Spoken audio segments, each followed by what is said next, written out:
저는 직장을 다니고 있는 30대 초반의 평범한 남자입니다. 올 여름 내내 남들 다 가는 휴가도 못 가고 일만 하고 있었습니다.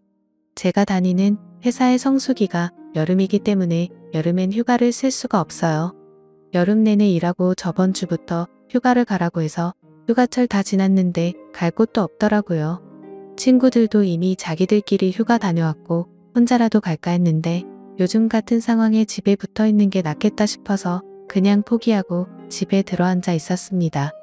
휴가는 받았는데 만날 여자친구도 없고 제 친구들은 다들 일하는 날이라 출근해서 일하고 있으니까 저는 할 일도 없고 만날 사람도 없어서 집에서 뒹굴거리다가 그냥 배달 음식 시켜 먹고 혼자 술이나 마시면서 지내고 있었죠.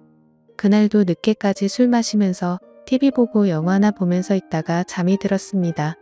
그런데 한참 자고 있었는데 전화가 엄청 울려서 받았더니 젊은 여자 목소리가 들렸어요. 아, 죄송해요. 202호 사는 여잔데 202호 사시는 하얀 소나타 차주 되시죠?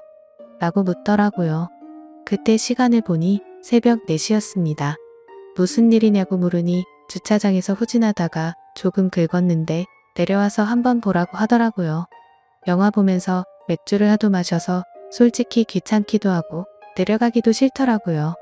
그 여자의 말에 따르면 그렇게 티도 많이 안 나고 살짝 긁었다고 하길래 그냥 내가 내일 아침에 일어나서 확인하고 문제 있으면 전화 주기로 하고 다시 잠들었어요. 별일 아닐 거란 생각에 그대로 자다가 천천히 10시쯤 늦게 일어나서 주차장으로 걸어 내려왔습니다. 그런데 내려와서 제 차를 살펴보고는 깜짝 놀라서 기절하는 줄 알았습니다. 살짝 긁히는 개뿔 제 차 뒷범퍼를 완전 바닥을 내놨더라고요. 그냥 칠만 조금 까졌으려나 생각하고 있었는데 이건 완전 범퍼 교체를 해야 할 수준이었어요. 아직 할부도 엄청 많이 남았는데 진짜 피가 거꾸로 솟고 열이 확 받더라고요. 아까 201호라고 했단 말이 생각나서 다시 2층으로 올라가 201호 문을 엄청 두드렸습니다. 뭐하는 여자인지 전화를 아무리 해도 받지도 않아서 어쩔 수 없이 문자를 남겼어요. 202호 사는 사람인데 차 확인했으니 연락해 달라고요. 성질은 뻗치는데 속도 쓰리고 배는 고파서 일단 해장도 할 겸 나가서 밥을 먹고 들어왔습니다. 밥 다 먹고 집으로 들어오고 있는데도 연락이 오지 않더라고요. 평소 옆집 여자를 오며 가면 몇 번 봤기 때문에 얼굴도 알고 있고 제 핸드폰에 기록도 남아있기 때문에 나중에 발뺌은 못할 거라 생각하고 그냥 집에 가서 TV 보며 기다렸어요. 어차피 그 상황에서 제가 할 수 있는 일이 딱히 없더라고요.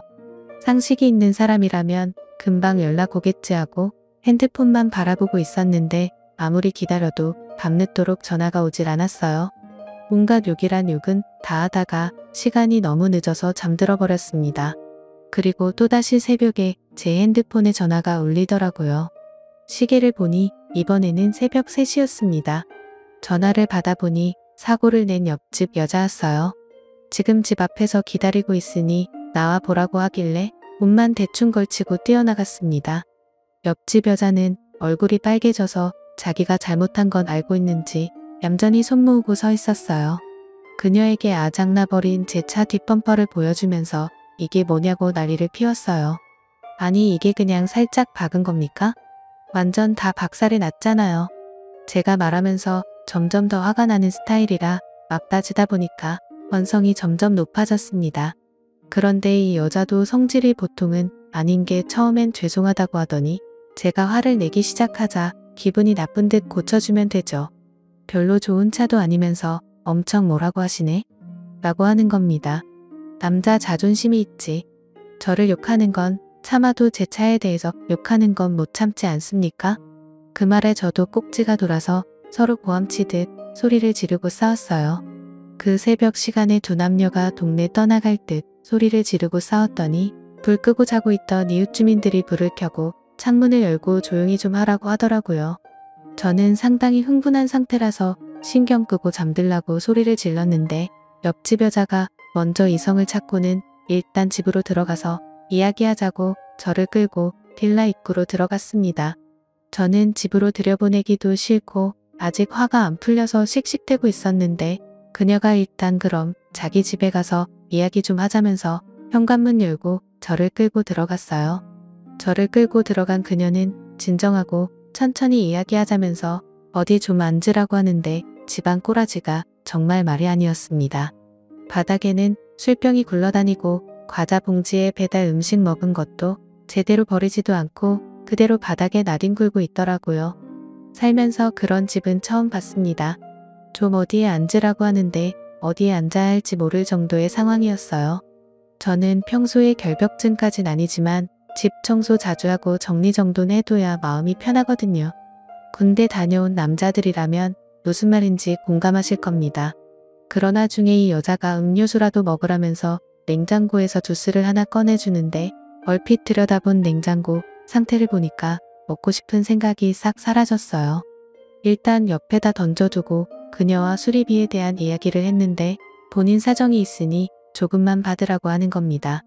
이 동네 바에서 일을 하고 있는데 차 수리비를 배상해주고 싶지만 지금 당장 돈은 없고 다음 달 월급이 들어오면 갚겠다고 하더라고요.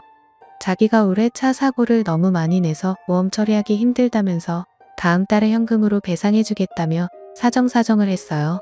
진짜 집안 꼬라지를 보고 그녀의 모습을 보니 답이 안 나오는 상황이었어요. 바에서 일한다고 하는 그녀는 얼굴은 그래도 봐줄만 했습니다. 몇 살이냐 물었더니 25살이래요. 시간도 많이 늦었고 이미 잠은 다 달아나 버려서 그녀와 이런저런 이야기를 하고 있다 보니까 조금씩 편해지고 제 화도 다 풀려버렸어요. 대체 집은 왜 이렇게 더럽게 해놓고 사느냐고 제가 물었더니 자기가 치울 시간이 없다고 웃으면서 농담으로 저보고 좀 치워달래요. 제 성격상 어질러져 있는 꼴을 못 보기 때문에 쓰레기 봉투를 손에 들고 거실을 대충 치우기 시작했습니다. 쓰레기를 주워 담기 시작했더니 그녀도 민망했던지 옆에서 같이 청소를 했어요. 바닥에 굴러다니는 커다란 쓰레기 몇 개를 주웠더니 금방 거실이 깨끗해 보였습니다. 그녀도 깨끗해진 집에 만족하면서 고생했다 하고는 냉장고에서 맥주를 하나 꺼내 주더라고요. 집에 물은 없고 맥주밖에 없다면서 부끄럽다는 듯이 웃는데 제가 미쳤지 그 모습이 귀엽게 보였습니다. 둘이서 새벽 늦은 시간까지 이야기를 하면서 냉장고에 있는 맥주를 다 마셨어요.